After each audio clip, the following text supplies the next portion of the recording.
Elan Rhys dwi a dwi'n cydlynu Pop Yp Y Bobl.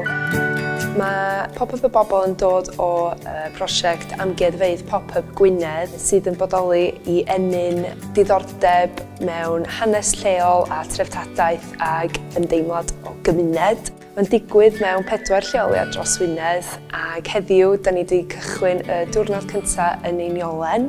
Mi oedd gennym ni 2 gerdded hanesyddol o gwmpas y pentra ac arddangosfa waith celf disgyblion o Ysgol Brynefel, da chi'n gweld tu'n ôl I fi. Mae Pop Yp Y Bobl yn brosiect mewn partneriaeth gyda Cymunedau Gwledig I gydlynu amgueddfeydd dros dro mewn ardaloedd difreintiedig ar draws Gwynedd. Mae yna lawer o weithgareddau di trefnu'n deithiau cerdded, gweithdau celf, stori a chwedla I gyd yn ceisio cyrraedd yr un nod drwy ddathlu hanes a chymuned leol ac I hybu hunaniaeth.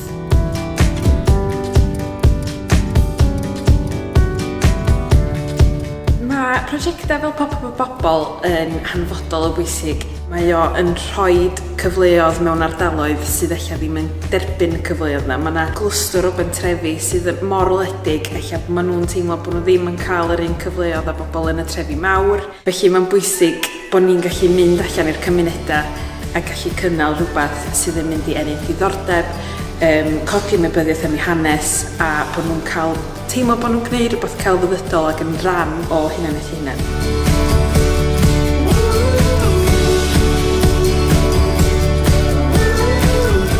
Yr stori o gofyn I ni os fysa'n licio fod yn rhan o amgueddfa Pop Yp Einiolen, ond wrth fy modd.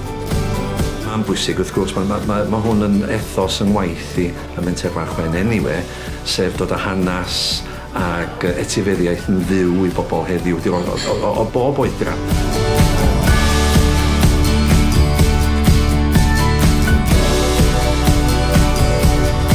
Dwi'n teimlo bod y prosiect I fod yn llwyddiannus iawn. Da ni wedi cyfarfod cannoedd o bobl, deud y gwir, dros y cyfnod o pythefnos. Da ni wedi cael ddigwyddiadau wneud efo hanes lleol, pethau celfyddydol, pethau I deuluoedd, pethau I oedolion, bob math o bethau deud gwir.